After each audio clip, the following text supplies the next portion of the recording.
أعمالنا من يهد الله فلا مضل له ومن يضلله فلا هادي له ونشهد أن لا إله إلا الله وحده لا شريك له ونشهد أن سيدنا وسندنا ومولانا محمدا عبده ورسوله أرسله الله تعالى بالحق بشيرا ونذيرا وداعيا إلى الله بإذنه وسراجا منيرا وبارك وسلم تسليما كثيرا كثيرا. أما بعد فأعوذ بالله من الشيطان الرجيم. بسم الله الرحمن الرحيم. اليوم أكملت لكم دينكم وأتممت عليكم نعمتي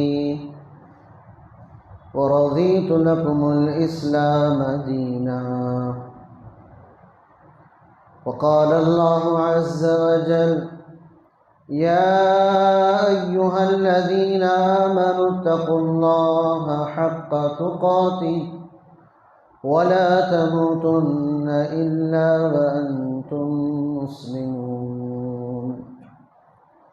وقال الله عز وجل: إن الدين عند الله الإسلام. وقال الله عز وجل: ومن يبتغ غير الإسلام دينا فلن يقبل منه.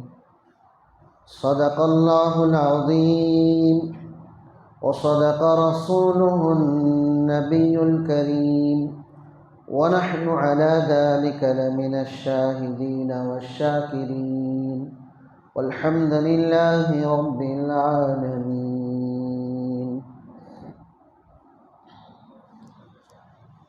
بزرگان محترم، معزز دوستوں، بھائیوں، جس مہینے میں ہم اور آپ لوگ زندگی کا سفر کر رہے ہیں، یہ ماہ ذی الحجہ کا مہینہ ہے، اور اس میں یادگار کے طور پر سیدنا ابراہیم علیہ السلام کی قربانی کو اللہ نے شریعت اسلام میں واجب قرار دیا، اور اسی دن مسلمانوں کو ایک خوشخبری بھی دی گئی تھی۔ یوم عرفہ کے دن اللہ نے مسلمانوں کو ایک خوشخبری دی، اور اسی کا ایک دوسرا پہلو یہ ہے، اللہ نے مسلمانوں کو خبردار بھی کیا۔ جس آیت سے مسلمانوں کو خوشخبری دی گئی، اسی آیت سے اللہ نے خبردار بھی کیا ہے۔ وہ آیت اليوم اکملت لکم دینکم واتممت علیکم نعمتی ورضیت لکم الاسلام دینا۔ اس آیت میں اللہ نے دین اسلام کو اپنا مذہب، اپنی شریعت، اپنا دین قرار دیا، اور اس کے مکمل، تکمیل، کامل، اکمل ہونے کا اعلان کیا۔ کامل و مکمل ہونے کا مطلب یہ ہے کہ نہ اس میں رتی برابر کمی کی گنجائش ہے، نہ رتی برابر اضافے کی ضرورت ہے۔ اور یہ اعلان خدائے وحدہ لا شریک لہ کی طرف سے ہے کہ دین مکمل ہے، نہ اس میں کمی کی گنجائش ہے، نہ اس میں زیادتی کی گنجائش ہے۔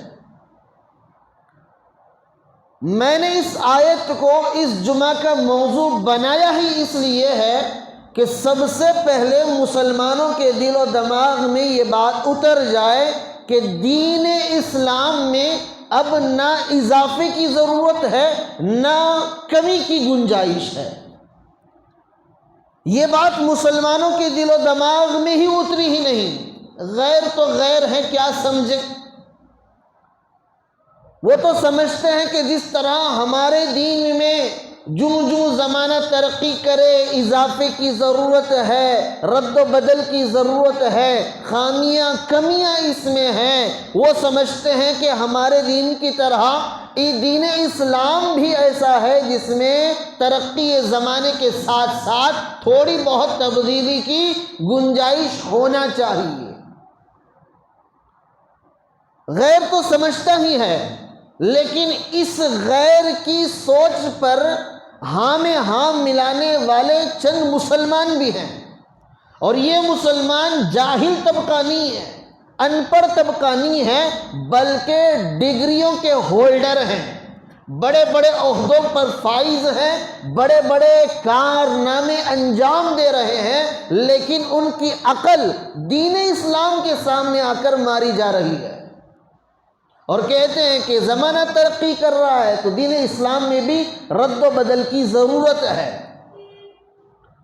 بزرگان محترم، اس وقت ایک بہت بڑا فتنہ برپا ہے، وہ فتنہ یہ ہے، وہ یونیفارم سول کوڈ کا ہے، UCC ایکساں سول کوڈ، جسے پورے ملک کے اندر نافذ کر کے حکومت یہ کہنا چاہتی ہے کہ دیکھو ہم بہت بڑا تیر مار رہے ہیں، اور اسی کے ہاں میں ہاں ملانے والے چند مسلمان نکمے، جاہل، احمق، بیوقوف، گدھے قسم کے لوگ سمجھتے ہیں ہاں اب ہمارے دین اسلام میں بھی ان کھڑمتوں کے ذریعے سے اصلاح کی ضرورت ہے۔ بزرگان محترم، اب یہ جو فتنہ ہے، یہ جو شرارت ہے، یہ نیا نہیں ہے، بلکہ انگریزوں کے زمانے سے چلا رہا ہے۔ جب انگریز اس ملک پر قابض ہوا، اس نے حکومت چھینی تھی مسلمانوں سے، کیونکہ مغلیہ حکومت تھی، چھینی تھی مسلمانوں سے حکومت، تو جس وقت مغلیہ حکومت تھی پورے ملک کے اندر شریعت کے قانون نافذ تھے، پورے ملک کے اندر جہاں جہاں مغلیہ بادشاہت تھی، جہاں جہاں سرحدیں تھی مغلیہ حکومت کی، یعنی مسلمانوں نے جب بھی اس ملک میں حکومت کی ہے تو اس وقت تقریباً 950 سال تک اس ملک میں شریعت کا نفاذ رہا، قانون شریعت کے چلتے رہے۔ بات سمجھ میں نہیں آ رہی؟ شریعت کا قانون کا مطلب کیا؟ شراب پینا حرام ہے، قانونی اعتبار سے جرم ہے، میوزک بجانا قانونی جرم ہے، اور اسی طرح کسی کا قتل کرنا، قصاص میں اسے قتل کیا جاتا، اسی طرح کوئی چوری کرتا تو دونوں ہاتھ کاٹے جاتے، اگر کوئی زنا کرتا غیر شادی شدہ ہے تو کوڑے لگائے جاتے، شادی شدہ ہے تو سنسار کیا جاتا۔ یہ مغلیہ حکومت میں شرعی اعتبار سے قانون چل رہا تھا۔ جب اچانک مغلیہ حکومت ختم ہوئی، انگریزوں کا تسلط ہوا، اب انگریزوں نے ایک دم اپنے قانون کو نافذ نہیں کیا، کیونکہ انہیں معلوم تھا کہ اگر برٹن کا عیسائیت کا قانون ایک دم نافذ کریں گے تو پھر فتنہ فساد ہوگا، لوگ ہمارے خلاف ہو جائیں گے۔ تو انہوں نے کیا کیا؟ آزادی مذہب کا لوگوں کو چسکا لگایا کہ تم اپنے دین پر جیو گے، تم اپنے دین پر جیو گے، تم اپنے دین پر چلو گے۔ اب اس طریقے سے پھر انہوں نے کہا کہ جب بھی کوئی جرم ہوتا ہے، میرے بھائیوں یہ بات پہلے سمجھیں، ایک ہے کرمنل سیکشن، جرم کے سزائیں ہوتی ہیں، ایک ہے آئینی زندگی ہوتی ہے، کاروباری اعتبار سے، معاشری اعتبار سے، معاملاتی اعتبار سے، دو الگ الگ قانون ہیں، ایک ہے کرمنل لا اور ایک دوسرا لا ہے جو عام طور پر جیا جاتا ہے۔ تو سب سے پہلے انگریزوں نے کرمینل لا ہر اعتبار سے الگ الگ قاضیوں کو بٹھایا کہ مسلمانوں کے قاضی عدالت الگ ہوگی اور پھر غیروں کی قضاوت الگ ہوگی، پھر جو دیگر مذاہب کے لوگ ہیں ان کی عدالتیں لگنے لگی۔ اب جب بھی مسلمانوں کو کوئی مسئلہ پیش آتا وہ قاضی کے پاس جاتے، اسی طرح غیروں کا کوئی مسئلہ پیش آتا وہ اپنے مذہب کی عدالتوں کے پاس جاتے، عیسائیوں کا مسئلہ پیش آتا وہ اپنی عدالتوں کے پاس جاتے۔ اب ہوا کیا کہ اگر دو مسلمانوں کے درمیان کیس ہے تو وہ پہنچتا مسلمان عدالت میں، لیکن اگر ایک مسلمان ہے اور دوسرا دوسرے مذہب کا ہے تو مسلمان چاہتا مسلمان عدالت میں جائیں، غیر چاہتا کہ غیر کی عدالت میں جائیں۔ بات سمجھ میں آ رہی ہے؟ اس طریقے سے انہوں نے دھیرے دھیرے اسلامی قانون کو کھوکھلا کرنا شروع کر دیا۔ اب کہا کہ دیکھو آئینی زندگی تم کیا کر سکتے ہو، اپنے مذہب پر جی لو، لیکن کرمنل لا جتنا بھی ہے وہ کیا کریں گے، وہ سب کے لیے ایک قانون بنے گا۔ تب جا کر میرے بھائیوں یہ شریعت کا جو حدود تھے وہ ختم کر دیے گئے، یہ تبدیلی تھی، لیکن اس وقت کے مسلمان اسے سمجھ نہیں پائے اور علماء جو جگانے کی کوشش کیے ان کے خلاف ہو گئے۔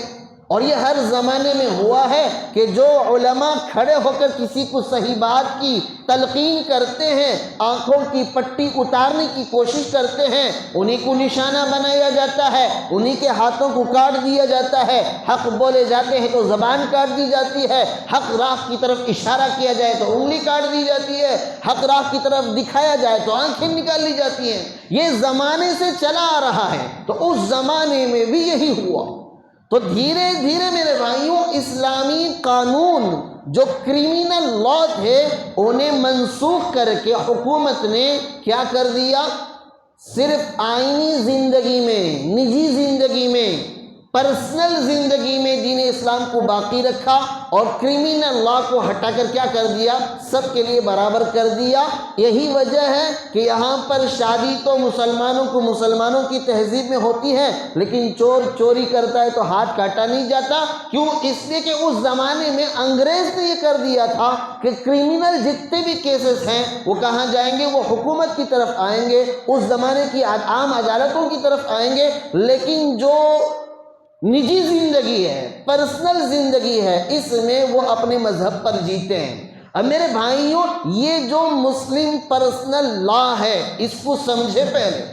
میرے بھائیوں آج سب سے بڑی غلط فہمی یہ ہے کہ مسلمان بھی کہہ رہے ہیں کہ بھئی سب کے لیے ایک قانون کر دیا جائے، بہت اچھی بات ہے نا حضرت، اس میں علماء کئی کو مخالفت کر رہی کہ کھیڑے والا، شہر والا، مالدار، غریب سب ایک ہو، سب کے لیے ایک قانون ہو۔ میرے بھائیوں اس کا مطلب یہ نہیں کہ آپ کو سب کو ایک یونیفارم جس طرح اسکول میں ہوتا ہے اس طرح پہنا کر اسکول کو روانہ کر دیں گے، نہیں، بلکہ حکومت کے اقتدار والے اپنی طرف سے قانون بنائیں گے، اس قانون پر سارے لوگوں کو چلنا پڑے گا۔ اب وہ جو قانون بنانے والے ہیں وہ جس سوچ کے ہیں، جس ذہنیت کے ہیں، وہ آپ کو اچھی طرح معلوم ہے، وہ تو موحد نہیں ہے، توحید پرست نہیں ہے، رسالت کو ماننے والے، آخرت کو ماننے والے نہیں ہیں، بت پرست ہیں، تو لہٰذا ان کے قانون بھی کیا ہوں گے، بت پرستی کے ہوں گے۔ تو اسی وجہ سے اس وقت مسلمان علماء اور رہنما اس کی مخالفت کر رہے ہیں، لیکن بعض مسلمان جنہیں کیا بولتی، نہ سر معلوم نہ پیر معلوم، بولتی ان علماء کو کیا بھئی، انہیں قانون لایا تو لا لینے چھوڑو۔ اس طریقے کی سوچ ہے۔ سب سے پہلے ہمارے مسلمانوں کو یہ سمجھنے کی ضرورت ہے اسلام مکمل ضابطۂ حیات ہے، زندگی گزارنے کا مکمل قانون اسلام ہے۔ اس کے اندر آپ کی زندگی کی شروعات سے لے کر آپ کی زندگی کے اختتام تک، زندگی کے آغاز سے لے کر زندگی کے ختم تک ہر شعبے کا دین، ہر شعبے کے مسائل، ہر شعبے میں جو جو آپ کی ضرورت ہے اسے حل کر کے رکھ دیا ہے۔ اسی کو اللہ نے کہا الیوم اکملت لکم۔ میرے بھائیوں عزیزوں، اب آپ سوال کر سکتے ہیں حضرت قرآن میں تو 6666 آیتیں ہیں، اب یہ کروڑوں کے مسائل کیسے حل ہوتی؟ میرے بھائیوں، قرآن میں جو 6666 آیتیں ہیں وہ صرف ایک ایک مسئلے کا حل نہیں ہے، بلکہ ایک ایک کروڑوں مسائل کا ضابطہ ہے۔ وہ ایک فارمولہ ہے، ایک فارمولے کے تحت ہزاروں کروڑوں مسائل حل ہو جاتے ہیں، حتیٰ کہ قیامت کی صبح کوئی مسئلہ پیش آ جائے، آپ کو قرآن و حدیث کی روشنی میں اس کے جائز ناجائز ہونے میں، اس کے مستحب مکروہ ہونے میں، حتیٰ کہ اس کا کرنا اولا ہے یا غیر اولا، یہ بھی بتا دیا جائے گا۔ بات سمجھ میں نہیں آ رہی؟ دین کا کوئی نیا مسئلہ لے کر اگر آپ آج صبح میں کوئی ایک مسئلہ لے کر کھڑے ہو جائیں، اس مسئلے کے بارے میں قرآن کیا کہتا ہے، حدیث کیا کہتی ہے، تو آپ کو اس مسئلے کی فرضیت یا واجبیت یا مستحب یا مندوب یا مکروہ یا غیر اولا یہ کیا ہے، قرآن آپ کو صاف صاف بتائے گا، لیکن ضرورت ہے آپ وہاں تک پہنچیں۔ میرے بھائیوں عزیزوں، آج سب سے بڑی بیماری کیا ہے؟ لوگ سعودی کو جاتی، سعودی میں کمالے کو کرتی سو کیا، کہاں کی کار ڈرائیور، کہاں کی شاپ اوپن کر کو رہتی، کہاں کی ویلڈنگ کرتے رہتی، کہاں کی بروکر رہتی۔ غرض کمائی کے، حلال کمائی کی جو صورتیں ہیں وہ اختیار کرتے ہیں، انہیں اختیار کرنی بھی چاہیے، حلال طریقہ ہے کریں، لیکن یہ سعودی سے ریٹرن جو ہوتا اب پتہ نہیں کیا ہوتا، مفتی بن کر آتا، مولوی بن کر آتا، قرآن و حدیث کا بہت زیادہ گہرائی علم رکھنے والا بن کے آتا، سمجھ میں نہیں آتا۔ اب تک ہم 16 سال مدرسے میں رہ کر دین کو اتنا نہیں سمجھ سکے، انہیں سعودی میں جا کر گیارج میں رہ کر کار کی ڈرائیونگ کرتے ہوئے ایک شیخ کے پاس ہے سو کیا کہتے، بہت بڑے علامہ کی خدمت میں رہا، واپس لوٹ کو آیا اور لوگوں کو دین سمجھانا شروع کر دیتا ہے۔ دیکھیں ابھی یہاں ہاتھ بننا کہتے، زور سے آمین بولنا کہتے، پاؤں اتنے لمبے چوڑے کرنا کہتے، ایک بھینس آرام سے گھس جانا کہتے۔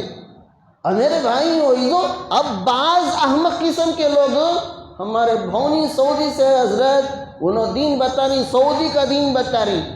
میرے بھائی عزیزو، اللہ حفاظت فرمائے، ہم نے دین کو کھلواڑ بنا کے رکھ دیا ہے، مذاق بنا کے رکھ دیا ہے، کون دیتا سب کن لے لیتی۔ نہیں میرے بھائی عزیزو، آج ہمارے اندر خامی یہی ہے کہ ہم دین سمجھے نہیں اور نہ ہی دین سمجھنے کی کوشش کرتے ہیں، اور جو جس طریقے سے سمجھاتا ہے اسی طریقے سے لے لیتے ہیں، اور یہی وجہ ہے کہ آج ہم نے ہندوستانی مسلمان ہو کر ہندوستانی بھائیوں کو صحیح طور پر اپنے دین کا پہچان، اپنا دین کا تعارف، اپنے دین کا انٹروڈکشن نہیں کرا سکے، جس کی بنیاد پر وہ سمجھتے ہیں دین اسلام ایک ظلم خور اور ظلم کرنے والا، زبردستی کرنے والا، مار دھاڑ والا اور بے حیائی کے کاموں کو رواج دینے والا مذہب سمجھتے ہیں، جبکہ یہ ہماری یہ ذمہ داری تھی ہندوستانی مسلمان ہونے کے واسطے سے، یہ ہم پر حق بنتا کہ ہم دین کو مکمل اپنی زندگی میں اتار کر لوگوں کے سامنے اپنے دین کا صحیح تعارف کراتے۔ یہاں ہماری کوتاہی ہوئی ہے، یہاں ہم مجرم بنے ہیں، یہاں ہمیں اللہ کی پکڑ ہونی چاہیے۔ اللہ سوال بھی کرے گا کہ میں نے تجھے جس ملک میں پیدا کیا تھا اس ملک میں تیرے اطراف رہنے والے دین سے ناواقف لوگ تھے، انہیں صحیح دین کا تعارف کرانا، دین کی صحیح پہچان کرانا تیرے ذمہ تھی، اور تو نے بے ڈھنگی زندگی جی کر ان لوگوں کو دین اسلام کا تعارف غلط کرایا۔ بزرگان محترم، اب بات یہاں سمجھیے، مسلم پرسنل لا بورڈ جو بنا ہے یہ 1930 میں بنا ہے۔ اس کی ضرورت کیوں پیش آئی؟ وجہ یہی تھی کہ دھیرے دھیرے انگریز، برٹش ہر ہندوستانی کے دل و دماغ میں عیسائیت کو بھرنا چاہ رہے تھے، اور ہر مذہب کے اندر دھیرے دھیرے وہ چیزیں گھل مل رہی تھی، تو اس وقت اور مجاہدین اس زمانے کے جو قربانی دینے والے تھے وہ کھڑے ہوئے اسلام کی حقیقت کو باقی رکھنے کے لیے، اسلام کی حقانیت کو باقی رکھنے کے لیے جد و جہد کیے۔ اس وقت جب بنا مسلم پرسنل لا بورڈ بن کر بنا۔ یہ مسلم پرسنل لا کیا ہے؟ لا کہتے ہیں قانون کو، پرسنل کہتے ہیں نجی، یعنی آئلی، یعنی اندرونی مسائل، اور مسلم کہتے ہیں مسلمانوں کو، یعنی مسلمانوں کے وہ قانون جو آئلی ہوتے ہیں، نجی ہوتے ہیں۔ مثال کے طور پر شادی کا مسئلہ ہے، نان و نفقے کا مسئلہ ہے، بچے کو لے کر پالنے کا مسئلہ ہے، طلاق کا ہے، خلا کا ہے، اسی طرح وراثت کا ہے۔ اب میرے بھائیوں، مسلم پرسنل لا بورڈ کی حفاظت گویا مسلمان اپنے ہی مذہب کی حفاظت کرتے ہیں۔ اب یہ اور تنظیموں کی طرح ایک تنظیم نہیں ہے، اور جماعتوں کی طرح ایک جماعت نہیں ہے، بلکہ مسلم پرسنل لا یعنی اپنی زندگی کے آئلی مسائل جو شریعت سے، خدا کے قانون ہیں، اللہ اس کے رسول کے قانون ہیں، قرآن کے قانون ہیں، اس کی حفاظت کا جو کام کرتا ہے اسے مسلم پرسنل لا بورڈ کہتے ہیں، اور اس قانون کو مسلم پرسنل لا کہتے ہیں۔ اور یہ قانونی حق ہمارا ہر مذہب کا اپنے اپنے مذہب پر جینے کی اجازت، اپنے اپنے مذہب کو اپنانے کی اجازت خود ہمارا سنویدھان ہمیں دیتا ہے۔ اور میرے بھائی وعزیزوں، ہمارے مسلمان اتنے کھانے پینے میں مست ہیں، نہ انہیں UCC کا معلوم ہے، نہ مسلم پرسنل لا کا معلوم ہے، نہ دین اسلام کے مکمل ہونے کا علم ہے۔ وہ تو بس کھا رہے ہیں، پی رہے ہیں، پہن رہے ہیں، اوڑھ رہے ہیں اور گڑے بھر رہے ہیں۔ بات سمجھ میں آئی؟ گڑے بھرنے کا کام بہت بہترین انداز سے کرتے ہیں، گھنٹوں گھنٹے بیٹھ کر، لیکن دین سمجھنے، دین سیکھنے کا ان کے پاس موقع نہیں ہے۔ دین مکمل ہے، اس میں نہ کمی کی گنجائش ہے، نہ اس میں اضافے کی گنجائش ہے۔ اب میرے بھائیوں، اب اس کے اندر کوئی اضافہ کرتا ہے، کوئی کمی کرتا ہے، تو مسلمانوں کو کھڑے ہونے کی ضرورت ہے، یہ کہنے کی ضرورت ہے کہ ہمیں اس کی ضرورت نہیں ہے، ہمارا دین کامل ہے، مکمل ہے۔ میرے بھائیوں، یہ آیت جس وقت اتری تھی اس وقت اللہ کے رسول صلی اللہ علیہ وسلم نے صحابہ سے پوچھا تھا، کیا میں نے دین تم تک پہنچایا ہے؟ صحابہ نے کہا تھا، اے اللہ کے نبی، آپ نے پہنچایا ہی نہیں بلکہ اس پر عمل کر کے دکھایا۔ عملی طور پر دین پر چل کر اللہ کے رسول صلی اللہ علیہ وسلم نے امت کو دیا، اور امت کے وہ صحابہ پوری دنیا میں پھیل کر عملی طور پر پہنچائے۔ کیوں؟ اس لیے کہ یہ قرآن، یہ شریعت، یہ اسلام اللہ کی جانب سے بھیجا ہوا ہے، اور اس کے لانے والے، اس کے دینے والے اور اسے بھیجنے والے سب کے سب میرے بھائیوں امین ہیں۔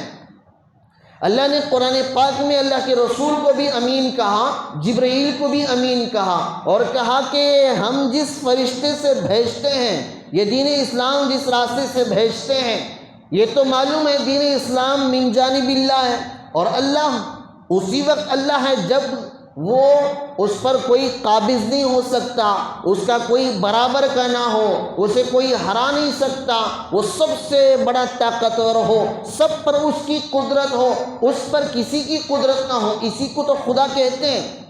بات سمجھ میں نہیں آ رہی؟ میرے بھائیوں، اللہ اپنی ذات میں ہر اعتبار سے کامل و مکمل ہے، اس میں رتی برابر کمی پیشی نہیں ہے، اس میں رتی برابر کمزوری نہیں ہے، رتی برابر ضعف نہیں ہے۔ تو اللہ سب سے بڑا طاقتور، سب سے زیادہ علم والا، تو لہٰذا اللہ نے دین دیا۔ اب یہ دین کس کے واسطے سے آیا؟ جبرائیل کے واسطے سے آیا۔ اب جبرائیل کے بارے میں اللہ کہتا ہے ذو مرہ، بڑا طاقت والا۔ ہم نے جس فرشتے کے ذریعے سے یہ کلام دیا ہے، یہ کلام لے جانے والا فرشتہ بہت بڑا طاقتور، اس کے سر ساتوں آسمان کے اوپر، اس کے پیر ساتوں زمین کے نیچے، اور پوری دنیا دو پروں کے بیچ میں آ جائے، اتنا بڑا طاقتور۔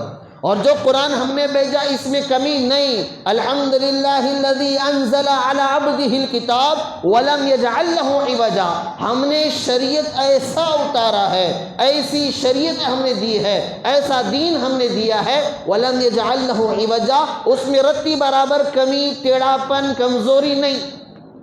بات سمجھ میں آ رہی؟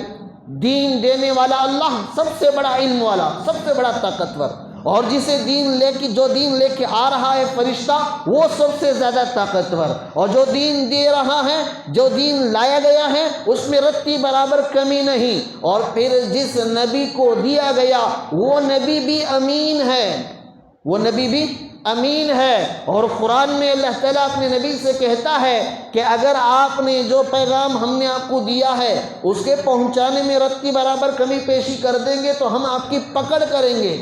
لَأَخَذْنَا مِنْهُ بِالْيَمِينِ، ہم آپ کا سیدھا ہاتھ پکڑ کر مروڑ دیں گے۔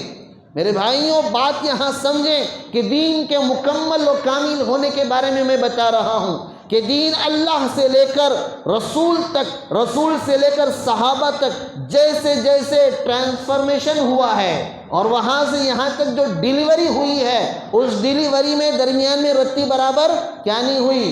چوری نہیں ہوئی، رد و بدل نہیں ہوئی، کمی پیشی نہیں ہوئی۔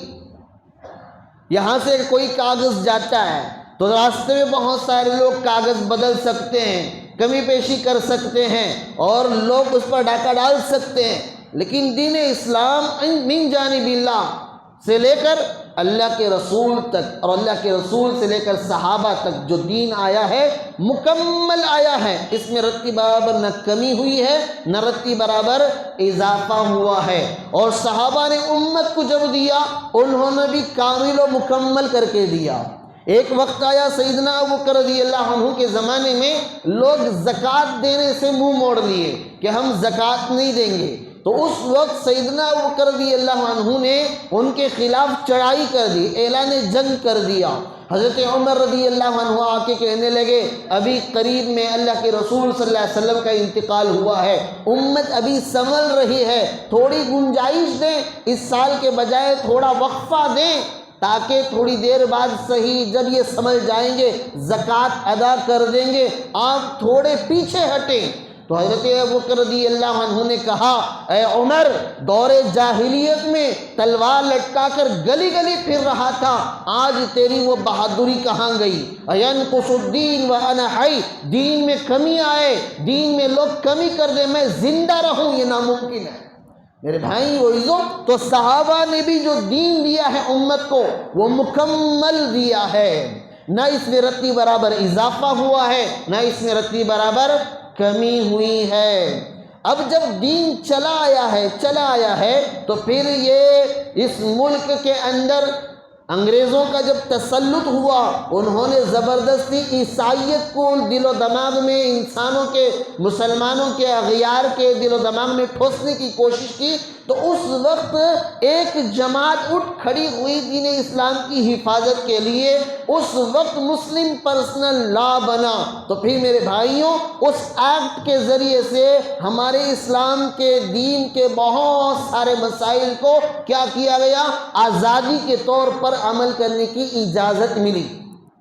اور جب آزادی کی اجازت مل گئی، آزادی ہو گئی اور آزادی سے دین اسلام پر چلتے رہے، اب انگریز چلے گئے، تو انگریز کے جانے کے بعد بھی سمویدھان میں ہمیں اپنی آئینی مسائل پر جینے کی عام اجازت دی گئی۔ جس طرح ہمیں جینے کی اجازت ہے اسی طرح پورے ملک میں جتنے مذہب کے لوگ ہیں انہیں اپنے اپنے مذہب پر جینے کا پورا آزادانہ حق ہے۔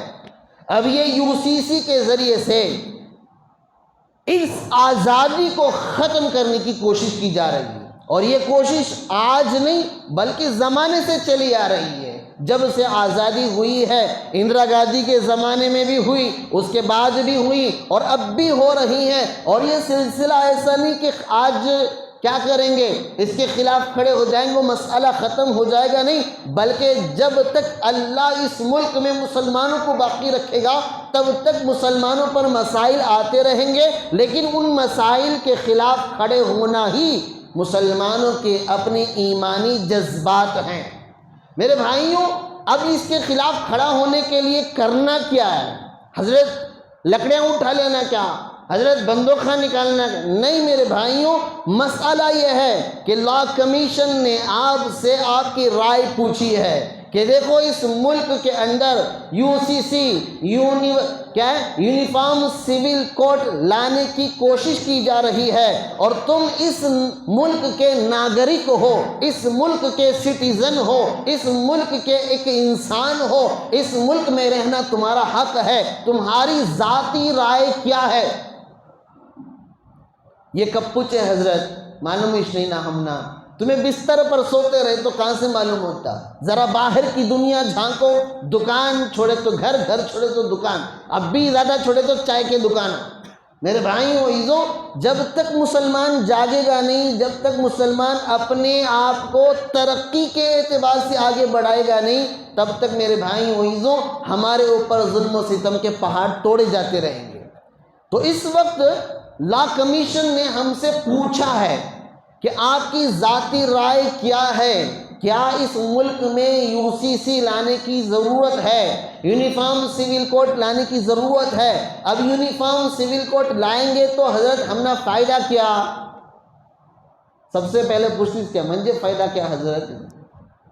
سب سے بڑا فائدہ نہیں میرے بھائیوں، سب سے بڑا نقصان ہوگا، یہ ہوگا کہ آپ کا اسلامی شناخت، آپ کا جو اسلامی تعارف ہے وہ ختم ہو جائے گا، آپ مسلمان رہیں گے ہی نہیں۔ کیوں ایسے؟ اب میرے بھائیوں قرآن میں جتنے احکامات ہیں وہ سارے بنیادی احکامات ہیں، اس کی مخالفت مسلمان کسی بھی صورت میں کر نہیں سکتا، اگر کرتا ہے تو اسی وقت وہ اسلام سے خارج ہے، وہ اسی وقت اسلام کے دائرے سے باہر نکل جائے گا۔ اب میرے بھائیوں اگر یونیفارم سول کوڈ آتا ہے تو اس سے ہوگا کیا کہ وہ مسائل جو آئینی ہیں، وہ مسائل جو ذاتی ہیں، وہ مسائل جو قرآن و حدیث کی وجہ سے اس ملک کا سنویدھان نے ہمیں آزادی کے طور پر جینے کا حق دیا ہے، اس حق کو چھیننے کی ناپاک کوشش ہے۔ اس سے ہوگا کیا؟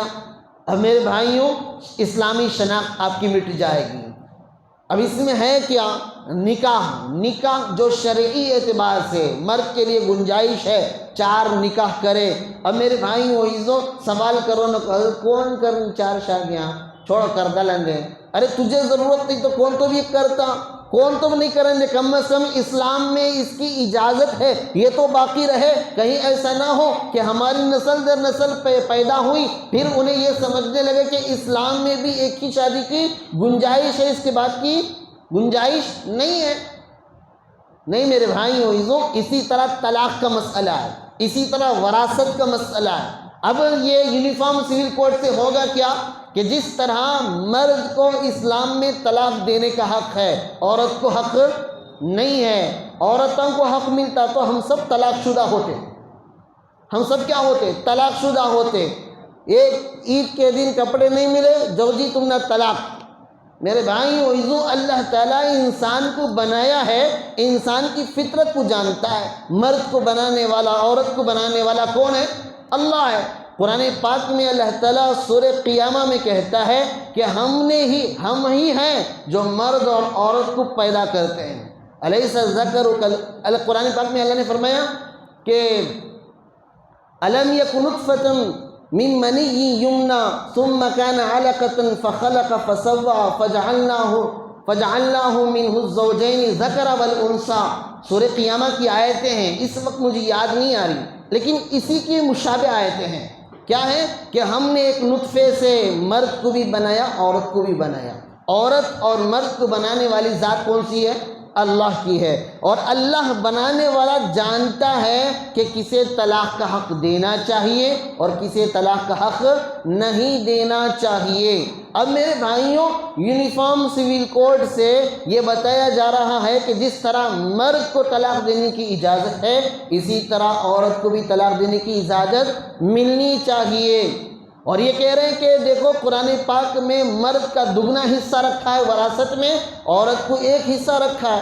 میرے بھائیوں عزیزوں وراثت کہتے کسے ہیں؟ اب یہ ذرا گہرائی کا مسئلہ ہے، ایک جمعہ میں سمجھانا بڑا مشکل کام ہے۔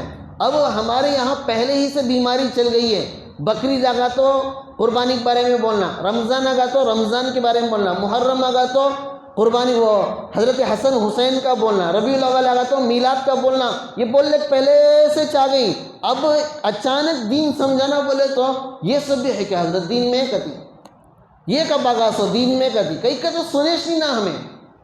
اگر میرے بھائیوں کوئی آدمی ہے، مرد ہے، اس کے 2 بچے ہیں، ایک لڑکی ایک لڑکا، وہ مر جاتا ہے، مرنے کے بعد جو مال بچتا ہے یہ وراثت کا مال کہتے ہیں، وراثت کا مال۔ اب میرے بھائیوں اگر اس نے 1 لاکھ روپے چھوڑے ہیں تو اس میں لڑکے کو دگنا حصہ ملے گا، یعنی 66,000، 60 پر 6,000 مل جائیں گے اسے، اور لڑکی کو کتنا ملے گا؟ 30 پر 3,000 ملے گا۔ اب میرے بھائیوں یہ UCC کے ذریعے سے بتایا جا رہا نہیں لڑکے کو بھی 50 دیو، لڑکی کو بھی 50 دیو۔ اب میرے بھائیوں اب ان پر یہ تو ظلم ہوگا نا، کیا ہوگا؟ ظلم ہوگا نا کہ مرد کو ڈبل مل رہا اور عورت کو سنگل مل رہا، یہ تو شریعت نے ظلم کر رکھا ہے۔ اب یہ احمق کچھ پڑھے لکھے لوگ ہاں یہ ظلم ہے، دین اسلام نے یہ ظلم کیا ہے۔ نہیں میرے بھائیو عزیزو، نعوذ باللہ، اللہ نے جو انسان کو بنایا ہے اس پر جو شرائط اللہ نے عائد کی ہے اسی کے معاملے میں یہ بالکل انصاف ہے۔ کیسے انصاف ہے؟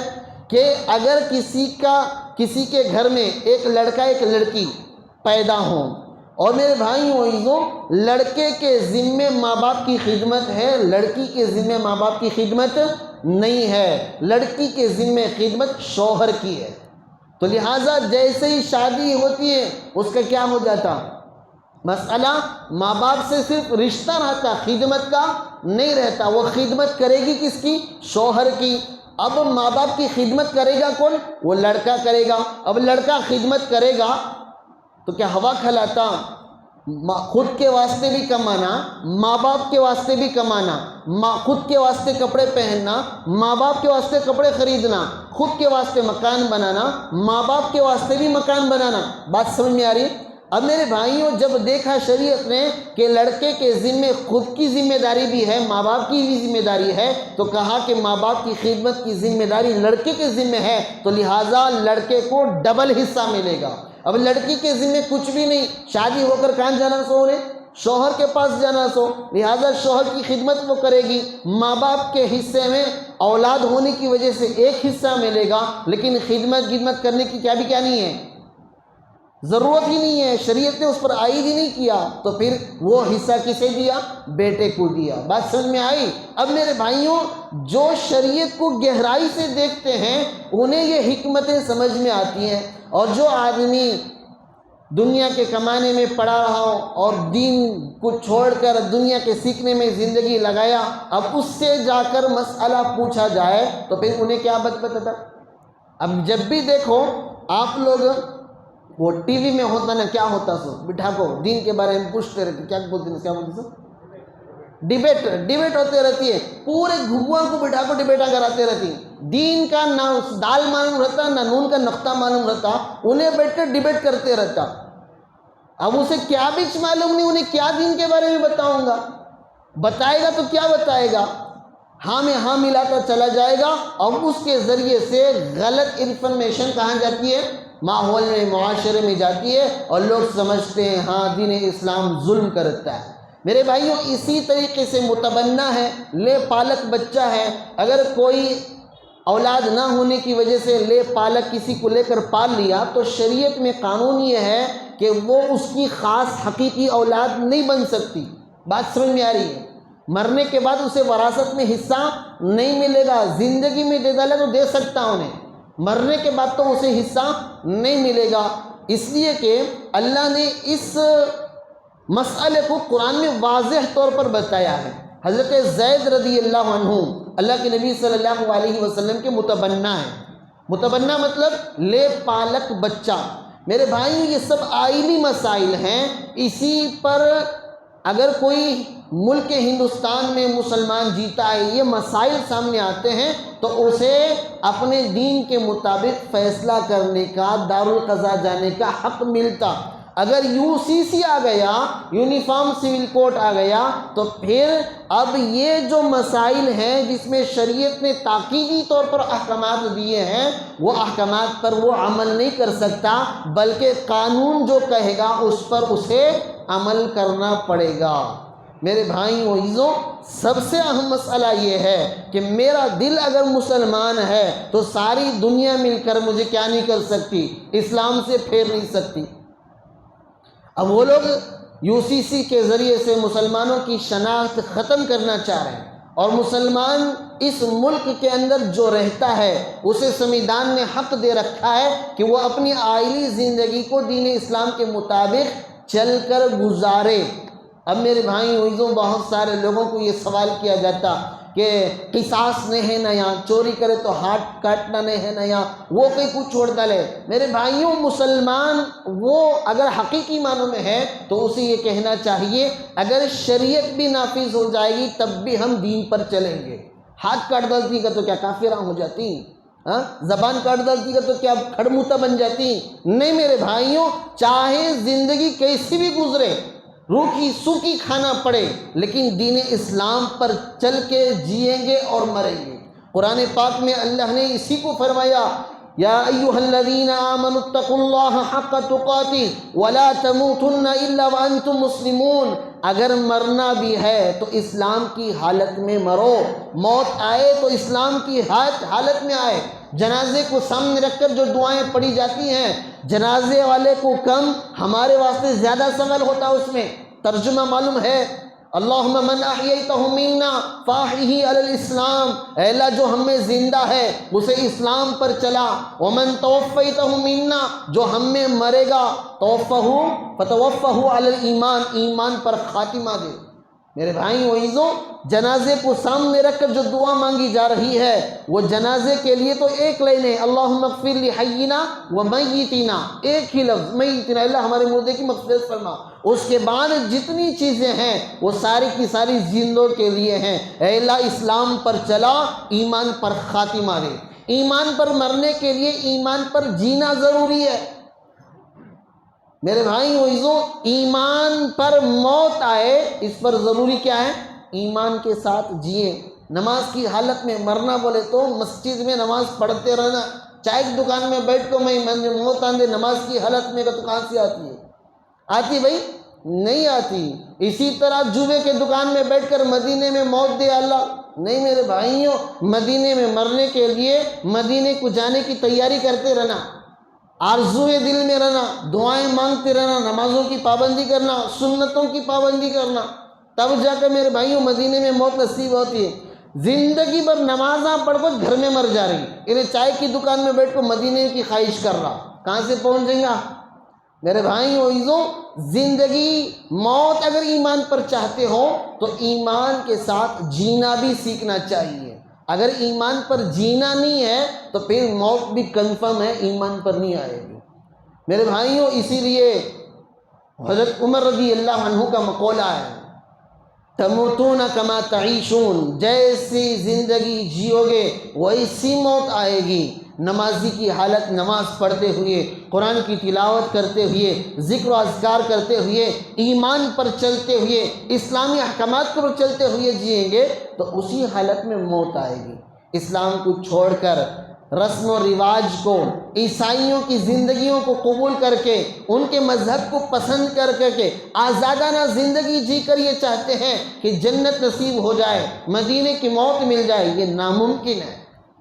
عیسائیوں نے دھیرے دھیرے عیسائیت کو، نصارہ نے نصرانیت کو دھیرے دھیرے ہمارے دل و دماغ میں پیوست کر دیا۔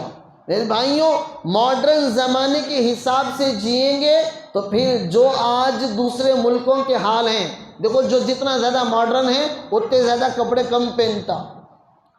جیسے ماڈرن زمانہ ہے، بیٹیاں آزاد ہیں، بیٹیاں باپوں پر کیس کر کے بیٹھی ہیں، بچے اولاد ماں باپ پر کیس کر کے بیٹھے ہیں، یہ ماڈرن زندگی ہے۔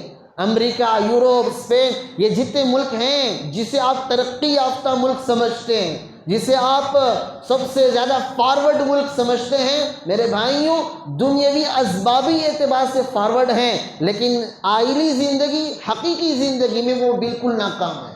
نہ اولاد کے نہ بن سکے، نہ ماں باپ کے بن سکے. ان کی اولادوں کو کتے پالتے ہیں، ان کے اولادوں کو کام والے پالتے ہیں، اور یہ خود کتوں کو پالتے ہیں. یہ ان کا ماڈرن سسٹم ہے. دیکھا ہے آپ نے؟ بڑے بڑے آفیسرز ہیں، باہر ملکوں میں بڑے بڑے عہدوں پر ہیں، ساتھ میں کسے لے جا رہی؟ کتوں کو لے جا رہی. کار میں کتا، گاڑی میں کتا، فلائٹ میں کتا. تمہارے بچے کا ہی پوچھو، بولتی کس کے پاس ہے؟ کام والی کے پاس ہے. میرے بھائیوں، یہ ماڈرنائزیشن ہے، یہ ترقی یافتہ ہے. یہ اگر ایسی ترقی کی زندگی جینا ہے تو پھر یہ انسانوں کی زندگی نہیں ہے. ہاں، اگر قرآن و حدیث کے مطابق جئیں گے تو چاہے دنیا والے چاند پر نہیں، چاند سے آگے مریخ پر، جوپیٹر پر، اس سے آگے بھی چلے جائیں تو پھر قرآن زندگی جینے کے لیے قرآن کافی ہے. میرے بھائیوں، 1400 سال پہلے ہی قرآن نے اپنے تکمیل کا، اپنے مکمل ہونے کا اعلان کر دیا اور چیلنج کیا. ایک آیت لا کر دکھاؤ، 2 سورتیں لا کر دکھاؤ، 1 سورت لا کر دکھاؤ، چند آیتیں لا کر دکھاؤ. اس زمانے سے لے کر قیامت تک کا یہ چیلنج ہے. آج تک کوئی قرآن کی ایک آیت اس کے مثل بنا نہیں سکا. اور جو میرے بھائی وہ بنانے کی کوشش کیے، سب کے سب گمراہ ہو گئے. اور جنہیں صحیح معنوں میں اللہ تعالیٰ ہدایت پر لانا چاہتا تھا وہ ہدایت پر آ گئے. دیکھو، وسیم رضوی اسلام کے ساتھ پیدا ہوا لیکن اسلام کی بے حرمتی کیا، کتے کی زندگی جی رہا ہے. اس کی حالت کیسی ہوئی؟ کتے سے بھی زیادہ بدتر. دھوبی کا گدھا، نہ گھر کا نہ گھاٹ کا، یہ حالت اس کی ہو گئی ہے. نہ مسلمانوں میں جمع ہے، نہ غیروں میں جمع ہے، نہ ادھر کا رہا نہ ادھر کا رہا. اور اسی کو قرآن پاک میں اللہ نے فرمایا مذبذبین بین ذالک لا الہ الا ولا الہ الا. قرآن پاک میں 5ویں پارے کے بالکل آخری صفحے میں اللہ کہتا ہے کہ جو لوگ دین کے اندر ملاوٹ کر کے زندگی جیتے ہیں، نہ وہ ادھر کے رہیں گے نہ وہ ادھر کے رہیں گے، بیچ میں لٹکے رہیں گے. اب میرے بھائیوں، اس کے برخلاف اللہ ہدایت پر دینا چاہتا ہے. ابھی قریب میں اس سال جو حجاج ہیں ان میں ایک حاجی ہے جو عیسائی پادری تھا. تقریباً 20 سال سے اس نے کیا کیا تھا؟ ایک چرچ میں خدمت کی تھی. اللہ نے اسے ہدایت دی. وہ اتنا بڑا پوپ تھا، اتنا بڑا وہ فادر تھا، 1 لاکھ لوگ اس کے فالوورز تھے. اور اس نے، اللہ تعالیٰ نے اسے ہدایت دی، اس نے 1 لاکھ لوگوں کو کلمہ پڑھا دیا. اس سال کا مسئلہ، ابھی چند دن پہلے کا مسئلہ میں بتا رہا ہوں. اور سعودی عربیہ نے اسے حج کو بلایا اور حج کے ذریعے سے خصوصی انٹرویوز کا لیا گیا تو اس نے اپنی کارگزاری سنائی. ہدایت اللہ کے ہاتھ میں ہے اور اللہ سے ہدایت مانگتے رہنا چاہیے دین اسلام پر باقی رہنے کے لیے. اب میرے بھائیوں، ایک بات یاد رکھیں، ہمارا دین کامل و مکمل ہے. اس میں نہ کمی کی گنجائش ہے نہ اضافے کی گنجائش ہے. اگر کسی کی ذہنیت یہ ہے کہ اس میں کمی لانا چاہیے، اس میں اضافہ کرنا چاہیے، اس میں رد و بدل ہونا چاہیے، تو میرے بھائیوں اللہ کا قانون تو یہ ہے لا تبدیل لکلمات اللہ. اللہ کے قانون تو بدلتے نہیں، لیکن جو بدلنے کی کوشش کرے گا اللہ اسے بدل دے گا. یا تو ادھر بدل دے گا یا تو ادھر بدل دے گا. یا تو اس کا پکا مسلمان بن جائے گا یا تو پھر پکا کافر بن جائے گا.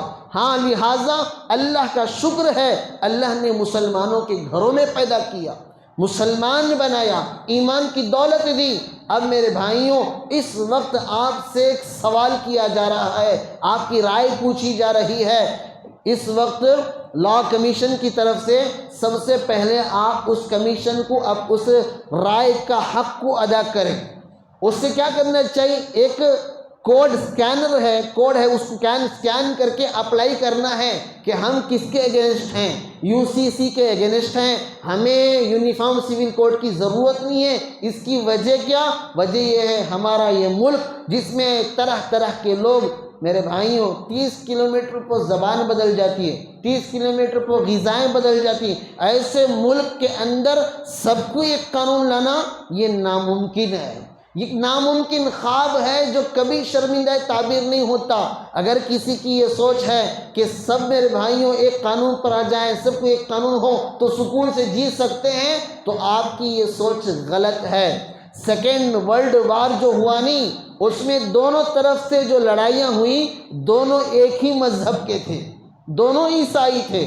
میرے بھائیوں عزیزوں، دونوں ایک ہی کتاب کے فالوور تھے اور دونوں کی رہن سہن، ان کا معاشی نظام پورا ایک جیسا تھا، لیکن میرے بھائیوں اتنی بڑی جنگ ہوئی کہ پوری دنیا میں لاکھوں کروڑوں انسان مر گئے، لاکھوں کروڑوں پیسوں کا نقصان ہوا، اور آج تک اس کا خمیازہ لوگ بھگت رہے ہیں۔ ہسٹری پڑھیں گے، جیوگرافی پڑھیں گے، جنرل نالج ہوگا تو پتہ چلے گا نا، سیکنڈ ورلڈ وار کا تو کیا حضرت، یہ عیسائیوں کا تو کیا حضرت، UCC کا تو کیا حضرت۔ نہیں میرے بھائیوں عزیزوں، مسلمانوں بہت پیچھے رہ گئے، بہت پیچھے رہ گئے۔ ترقی یافتہ ملک جہاں لوگ ترقی کر رہے ہیں، اسلام ترقی سے نہیں روکتا، ترقی سے روکتا میرے بھائیوں۔ اگر ایسا ہوتا تو جتنے سائنس دان ہیں، اگر ان کے استادوں کو دیکھیں گے تو سارے کے سارے استاد مسلمان۔ سائنٹسٹ جتنے ہیں، ان سائنٹسٹوں کے استادوں کے استاد جن کتابوں کو پڑھ کر یہ سائنٹسٹ بنے، اور آج بھی کتابیں جو پڑھائی جاتی ہیں کالجز میں، یونیورسٹیز میں، وہ سب میرے بھائیوں عزیزوں مسلمانوں کی لکھی ہوئی عربی کتابیں ہیں اور یونانی کتابیں ہیں۔ ان کتابوں سے کیا کیا گیا؟ انگلش سے ٹرانسفر کر کے، انگلش سے کنورٹ کر کے، ٹرانسلیٹ کر کے آج پڑھایا جا رہا ہے۔ لیکن میرے بھائیوں ان کتابوں کا آغاز کس سے ہوا تھا؟ مسلمانوں سے ہوا تھا۔ تو ترقی سے اسلام نہیں روکتا، لیکن ترقی کے پیچھے پڑھ کر اپنے آپ کو تبدیل کرنے سے اسلام روکتا ہے کہ جہاں بھی رہو، جیسے بھی رہو، ایمان و اسلام کے ساتھ جیو۔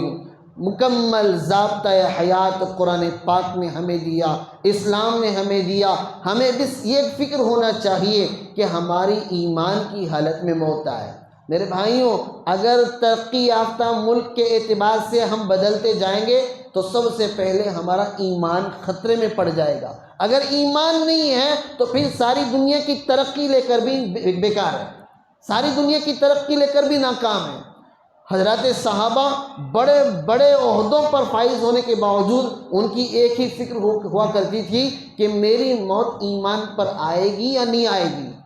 امام بخاری رحمۃ اللہ علیہ بہت بڑے کیا ہیں؟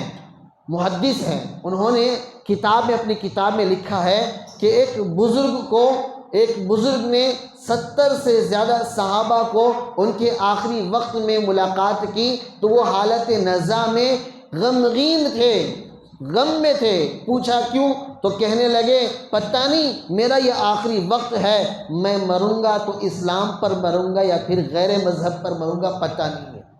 عبداللہ ابن عمرو بن عاص رضی اللہ عنہ بہت بڑے صحابی ہیں، اتنے بڑے صحابی اللہ کے نبی صلی اللہ علیہ وسلم نے کئی مرتبہ ان کی خوبیوں کی تعریف کی۔ جب ان کا وقت آیا عمرو بن عاص رضی اللہ عنہ کا، اور میرے بھائیوں ان کے بیٹے بھی بڑے جواں مرد، ان کے بارے میں آتا ہے ان کے 2 بیٹے، ایک عبداللہ ہے اور ایک عبد الرحمن ہے۔ عبداللہ اور عبد الرحمن ایک جنگ میں دونوں کے دونوں ایک قلعے کو کیا کی؟ محاصرہ کیے۔ اب کئی دن گزر گئے۔ پہلے زمانے میں کیا ہوتا؟ لوگ قلعہ بند ہو جاتے، راشن پورا لے کر دروازے، ایک چاروں طرف سے دیوار ہوتی، ایک طرف دروازہ ہوتا، اسی دروازے سے آنا جانا ہوتا۔ اگر وہ دروازہ بند ہو جاتا تو دشمن حملہ کر نہیں سکتا تھا۔ اب میرے بھائیوں قلعہ بند ہو گئے، عیسائی ملک تھا، عیسائی قلعہ تھا۔ حضرت عبداللہ، حضرت عبد الرحمن، یہ دونوں کے دونوں عمرو بن عاص رضی اللہ عنہ کی اولاد ہیں۔ وہ کہتے ہیں کہ کئی دن محاصرہ کرنے کے بعد آپس میں مشورہ کیا کیا جائے، دروازہ کھل نہیں رہا ہے اور ہم کئی دنوں سے یہاں محاصرہ کیے ہوئے ہیں اور بہت جلد ہمارا راشن ختم ہونے والا ہے، پھر تو ہم یہاں سے ناکام لوٹیں گے۔ تو عبد الرحمن بن عمرو بن عاص رضی اللہ عنہ نے کہا کہ ہم میں سے کوئی ایک آدمی قلعے کے اندر جائے اور دروازہ کھولے، اسلامی لشکر ایک دم سے داخل ہو۔ تو میرے بھائیوں اس وقت کے جو سپہ سالار تھے انہوں نے سب سے پوچھا کون داخل ہو کے قلعے کا دروازہ کھولے گا؟ تو میرے بھائیوں سب نے کہا کہ اگر قلعے کا دروازہ کھولا جائے، رکے بغیر اسلامی لشکر جو ہزاروں کی تعداد میں ہے اسے گھسنا چاہیے۔ جب قافلہ گھسے گا، لشکر گھسے گا، جو دروازہ کھولنے والا وہ گھوڑوں کے نیچے آ کر دب جائے گا، کچل جائے گا۔ تو اس وقت عبد الرحمن بن عمرو بن عاص رضی اللہ عنہ نے کہا رائے بھی میں نے دی ہے، دروازہ بھی میں کھولوں گا۔ میرے بھائیوں، اب حضرت عبد الرحمن بن عمرو بن عاص رضی اللہ عنہ کو سپہ سالار نے اجازت دی، قلعے کا دروازہ کھلا، سارے کا سارا اسلامی لشکر گھوسا اور وہ صحابی گھوڑوں کے ٹاپوں کے نیچے آ کر شہید ہو گئے۔ ان کے بھائی عبداللہ بن عمرو بن عاص رضی اللہ عنہ کہتے ہیں کہ جب قلعہ فتح ہو گیا تو میں نے گھوڑوں کے ٹاپوں سے اپنے بھائی کے گوشت کو کھرید کے نکالا۔ میرے بھائیوں، اتنی قربانی انہوں نے دی۔ انہی کی اولاد کون ہے؟ یہ عبد الرحمن بن عوف اور عبد الرحمن بن عمرو بن عاص اور عبداللہ بن عمرو بن عاص، یہ صحابی جن کے والد آخری وقت میں ہے، ان کے انتقال کے وقت یہ کہتے ہیں کہ میرا آخری وقت ہے، میرا ایک زمانہ تھا اسلام سے پہلے میں جیتا تھا، نبی سے دشمنی کرتا تھا، اس وقت اگر مرتا تو سیدھا جہنم میں جاتا، اور ایک زمانہ آیا کہ اللہ نے اسلام کی دولت دی، اسلام قبول کیا، اگر اس وقت مرتا تو پھر میں سیدھے جنت میں جاتا، لیکن اب اللہ کے نبی دنیا سے رخصت ہو گئے، بالکل کئی زمانہ گزرنے کے بعد میری موت آ رہی ہے، پتہ نہیں قیامت کے دن اللہ تعالیٰ مجھے زمانے جاہلیت کے حالت میں اٹھائے گا یا نبی کے زمانے میں جیسی حالت میں اٹھائے گا۔ میرے بھائیوں، وہ صحابی اپنے ایمان کے بارے میں ڈر رہے ہیں کہ مروں گا تو اللہ تعالیٰ مجھے قیامت کے دن اٹھائے گا تو کس حالت میں اٹھائے گا، کفر کی حالت میں اٹھائے گا یا ایمان کی حالت میں اٹھائے گا۔ وہ صحابی عبداللہ بن عمرو بن عاص رضی اللہ عنہ کہتے ہیں والد سے، ابو جان آپ اللہ کے نبی کی خدمت میں رہے اور آپ کا ایمان اتنا زیادہ مضبوط ہے کہ اللہ کے نبی نے اپنی زبان سے کئی مرتبہ آپ کی تعریف کی ہے، آپ فکر نہ کرو، یہ دلاسا دیتے رہے۔ میرے بھائیوں، اتنی قربانیوں کے باوجود انہیں اپنے ایمان کی فکر تھی۔ ہم ایسے مسلمان ہیں کہ کھاتے پیتے سارا وقت ہمارا دنیا کے پیچھے لگا ہے، لیکن ایمان و عمل کی رتی برابر فکر نہیں۔ میرے بھائیوں، اس وقت ضروری ہے کہ UCC جو یونیفارم سول کوڈ کی نفاذ کے لیے آپ میں سے ہر ایک سے سوال کیا جا رہا ہے، تو آپ اپنی رائے کو پیش کریں کہ دیکھو یونیفارم سول کوڈ کے ذریعے سے ملک کے اندر وہ جو اب تک سکون تھا وہ برباد ہو جائے گا، اب تک جو سکون تھا، اب تک جو آزادی تھی وہ آزادی ختم ہو جائے گی اور اسلامی شناخت ختم ہو جائے گی۔ اسے کرنا کیا، بہت بڑا تیر نہیں مارنا ہے، بلکہ صرف ایک اسکینر ہے، اسے اسکین کر کے اسے ای میل کر دینا ہے، کسے؟ لا کمیشن کو کرنا ہے۔ اب میرے بھائیوں، یہ ہر پڑھا لکھا طبقہ آسانی کے ساتھ فون میں ہو جاتا۔ کرنٹ بل فری کرانے کے واسطے 100 روپے تو خرچہ ہے، اسے 1 روپیہ بھی خرچہ نہیں ہے۔ اسے میرے بھائیوں جس فکر کے ساتھ کرنٹ بل فری کرانے تڑپڑا کھینی، کم از کم 32 فکر کے ساتھ کیا کر ڈالو، اس رائے کو کہاں تک پہنچا دو، کمیشن لا تک پہنچا دو، تاکہ اس ملک کے اندر جو امن ہے وہ امن باقی رہے، اس امن کو کیا نہ کیا جائے، کھدیڑا نہ جائے، اور جو اپنے آزادی دین پر چلنے کی جو آزادی ہے اور اسلام پر چلنے کی جو آزادی ہے اس پر آنچ نہ آئے۔ اگر میرے بھائیوں اسلامی شناخت مٹ گیا، اسلامی شناخت کو ختم کر دیا گیا، مسلم پرسنل لا کو ختم کر دیا گیا، تو آپ اپنے مذہب پر چاہ کر بھی چل نہیں سکتے۔ آپ کو اس قانون کو فالو کرنا پڑے گا جو قانون کیا بنیں گے، جو دنیا کے، جو ملک کے اندر جو بڑے مالدار جو ہیں، جنہیں ساری چیزیں بیچی جا رہی ہیں، جنہیں ساری چیزیں جو خرید رہے ہیں، ان کے قانون کے تحت زندگی گزارنا پڑے گا۔ میرے بھائیوں عزیزوں، اسی لیے کہا جاتا ہے وقت رہتے ہوئے غفلت سے جاگو اور اپنے حق کا استعمال کرو۔ اگر وقت کے گزرنے کے بعد خالی کباباں کھالے کو رہ گئے، بقرعید گزر گئی، بقرعید کے کباباں کھالے کو رہ گئے، وقت گزر گا، بعد میں خون کے آنسو رونے سے فائدہ نہیں۔ سمجھ میں آ رہی بات؟ کیا سمجھ میں آ رہی کہ کیا تو بھی بول رہے ہو، نہ چہرے پر اداسی ہے نہ چہرے پر خوشی ہے، کیا بھی معلوم ہوتا نہیں، ایسا معلوم ہوتا کیا بس پھتریں کے سامنے سنانا تھا، سبق سنا ڈالے۔ میرے بھائیوں، کچھ تو آپ کی طرف سے ریاکشن ہونا چاہیے۔ انشاءاللہ بولو بھائی، کریں گے انشاءاللہ۔ کیا کرنا ہے؟ وہ ایک سکینر ہے، کوڈ ہے، کیا بولی UK QR کوڈ ہے، اس کے سکین کرنا ہے، اسے سکین کرنے کے بعد ایک اوپن ہوگا، گورنمنٹ لا کمیشن کا، اسے جا کر اسے بولنا ہے، بس وہاں پر رائے بھی ہوتی ہے۔ اور ماشاءاللہ اس وقت ملک کے جو بڑے بڑے لوگ ہیں، پڑھا لکھا طبقہ ہے، وہ سب آسانی کے ساتھ کر دیا ہے کہ آپ کو صرف کاپی پیسٹ کر کے کیا کرنا ہے، ای میل کر دینا ہے۔ اس سے کیا ہوگا، آپ کی رائے کہاں پہنچے گی، کمیشن تک پہنچے گی، کمشنر کے پاس، وہ کمشنر اسے دیکھے گا، ہو سکتا ہے میری ایک رائے پر اس کی سوچ بدلے، اللہ تعالیٰ اس مصیبت کو ٹال دے، تو پھر اور چند سال تک سکون سے ہم جی سکتے ہیں۔ یہ ایسا نہیں ہم ایک رائے دے ڈالے تو ختم ہوتا نہیں، بار بار دشمنوں کی طرف سے کوشش ہوتی رہے گی اور ہمیں رد عمل کرتے رہنا پڑے گا۔ اسی کو ایمانی تقاضا کہتے ہیں۔ اگر ہم غفلت میں رہے، ایسے ہی ہمارے پرکھ، ہمارے بڑے، ہمارے بزرگان، ٹیپو سلطان بھی اپنی بادشاہت کو سنبھالنے کو بیٹھ جاتے، تو میرے بھائیوں آج ہم میں سے کئی لوگ وہ ہوتے جنہوں کیا نہیں ہوتے، مسلمان کی غیر کی پہچاننا مشکل ہوتا، لیکن انہوں نے اپنی ذمہ داری سمجھی کہ میرے بس کی جو بات ہے میں اسے پورا کروں گا، تو پھر آج اسلامی شناخت باقی ہے۔ اسی طرح اس رائے کو بھی کیا کریں، کمشنر تک آپ پہنچائیں، ای میل کے ذریعے سے۔ اللہ کرے ہمارا یہ ای میل اس تک پہنچے اور اس کی ذہنیت بدلے، اللہ تعالیٰ اس مصیبت کو ڈالے۔ آمین۔ واخر دعوانا الحمدللہ رب العالمین۔